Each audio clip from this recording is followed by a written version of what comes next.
Business Insider's Sara Silverstein spoke with Jamie Smith, CEO of the Global Blockchain Business Council, at the World Economic Forum in Davos, Switzerland.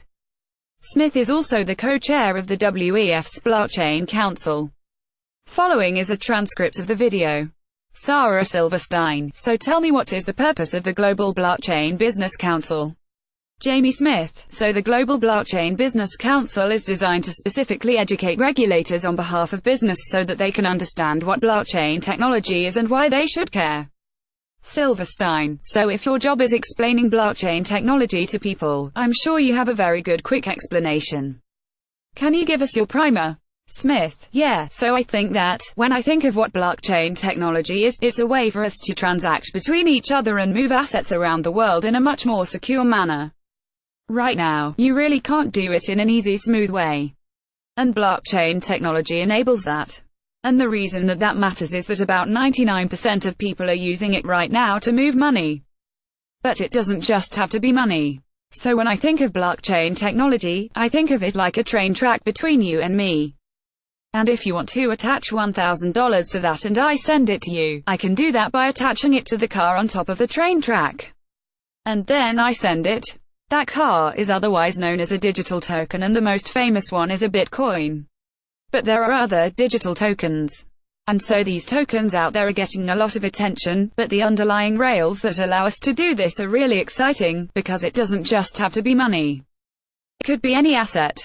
It could be music, it can be movies, it could be coffee, it could be, Walmart's using it to track meat in from China into the United States supply chain management. The possibilities are truly limitless.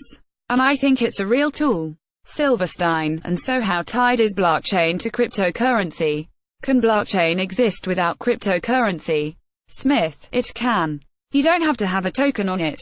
But I think it's really important for your listeners to understand, as I kind of went through this evolution of understanding this myself, that if you're comparing this to, the evolution of the internet, you want to think, okay, so where are we in comparison? What year is it about? And I've yet to meet anybody who goes past about 1994. So Google's not here yet, Facebook's not here yet, there's still a lot of development. So who knows what the world will look like, but I think that the rails and the value on those rails, the tokens, that are allowing it to happen may start to separate a little bit. But both are really important pieces of this technology. So I think for our listeners who may be a little older than I am, it's important to kind of step out of the box and think of things differently. For our listeners that are maybe younger than I am, this is what they're expecting in the world. Silverstein: and when the blockchain technology is a different kind of database, it's a decentralized database, there's a lot of people who have to hold a lot of information to keep track of everything that's going on. So it can be clunky at times and it's not perfect for everything. Smith: it is not perfect for everything, it can be clunky. Again, it's the early days, so I'm sure there'll be great innovators who come up who make it a lot less clunky. The developers who are working on these technologies are truly remarkable. And so it'll get faster. I mean, we couldn't have had a Facebook in 1994. We couldn't have done a lot of things back then. But I do think that, what makes me most excited, also makes me the most nervous, which is that there are limitless possibilities. But there's also a lot of people out there who are kind of promising blockchain solutions for everything, and in red and in purple. And you should be very wary of that. It is not a panacea. It is a tool to address some very specific data integrity issues that all of us are facing. And some accessibility issues, being able to move assets and start businesses and all of those things. But it's not going to solve every problem, and there are some real questions. And, I co-chair the World Economic Forum's Blockchain Council actually. And we've been in the forum talking about not only the benefits, but, once you figure out why it's so great, you have to work your way back and figure out where the problems could be. Silverstein: and is there a good example of something that it's not good for? Like a database where the centralized makes more sense? Smith: yeah, where a centralized database makes more sense. Silverstein: or an alternative? Smith: I think my concern is less than of the decentralization, because I think that's generally where everyone in this going on the security side is, just whether nefarious actors use it for bad purposes. And so I think, if you have a corrupt government that wants a secure immutable ledger that decides who's good or who's bad in your society, then maybe that's not such a great attribute. If you want to put a land title record using blockchain technology, that's great if your government is really interested in ensuring everybody has really clear land records. It's not great if you want to use this moment to decide that your cousin gets all the land. So these are some of the things that we need to try and safeguard. And I think as international institutions, this is the moment to make really strong governance recommendations to potentially prevent some of the problems that we've seen through, the establishment of the internet. The internet changed the world right in so many positive ways. But we cannot kid ourselves to believe that it made everything better. Silverstein, and one of the original true believer, and that's probably the wrong word. What are some of the people as blockchain grows up, and we try to figure out how it should be regulated to make it stronger? What are some of the things that some people get mad that it might be losing? Smith, I don't know that they would get mad about something might they be losing. I think they'd be fearful that people who are not educated are going to make decisions about the future of this technology. If you look back at every innovation that has come from the car to the radio, there have been unbelievably ridiculous laws that have been presented. And thankfully most of them didn't actually become law. But proposals, with the car, there was something like you had to, if you wanted to drive a car, you had to have somebody standing in front of the car holding a flag. Those were the kinds of things that people were thinking through. If you wanted to have a website, there was a law proposed that you needed to have a CB license. So there's so many silly things.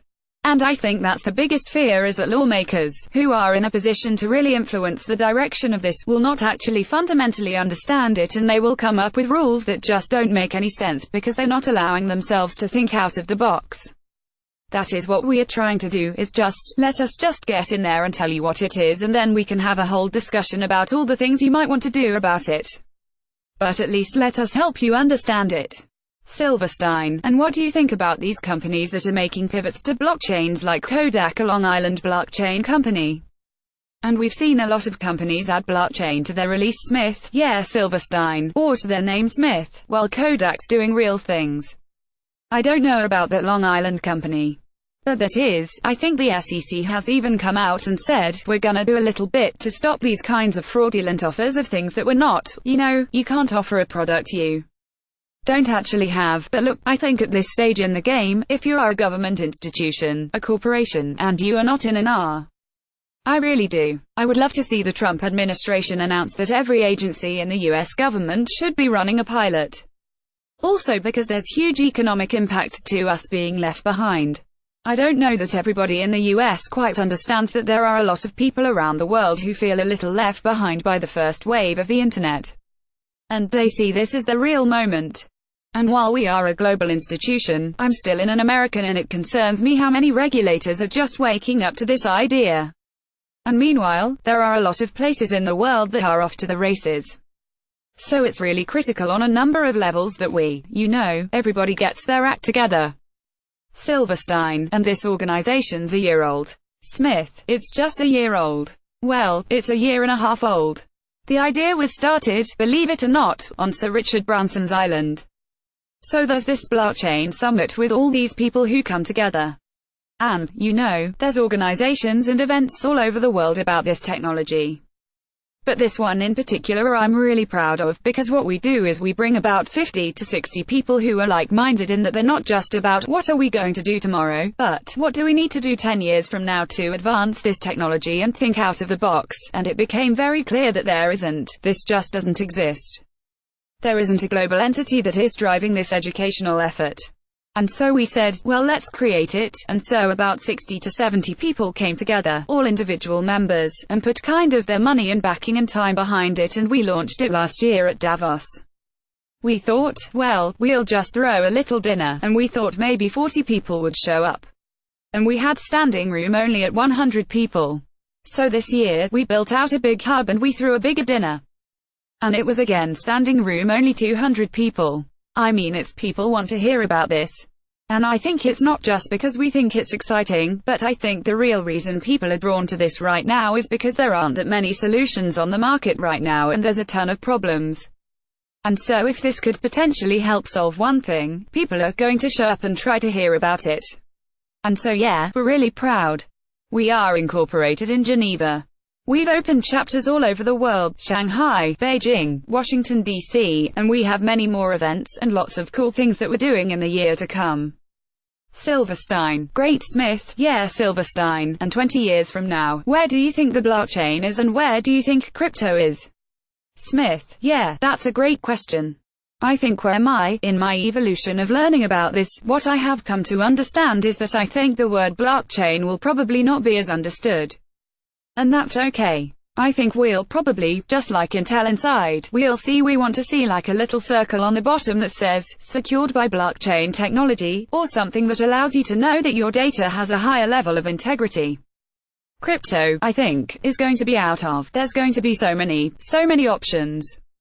And I think from a regulatory perspective, we'll probably see regulators step in and kind of make some determination about, to help consumers know which ones are pseudonymous, which ones are totally anonymous, which ones have a record of being more safe than others. And there will be some standardization of that, I think. Not necessarily advocating, I'm just saying I think that that's the direction we're going in. But people will want a little bit more clarity about this kind of new avenue. But the most important thing is 20 years from now, maybe even just 10 years from now, it's not just going to be about blockchain.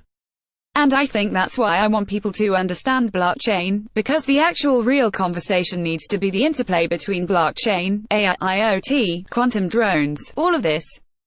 It's not going to operate in a bubble, and you at least need to get the baseline of what blockchain is to understand how all these technologies are going to weave together.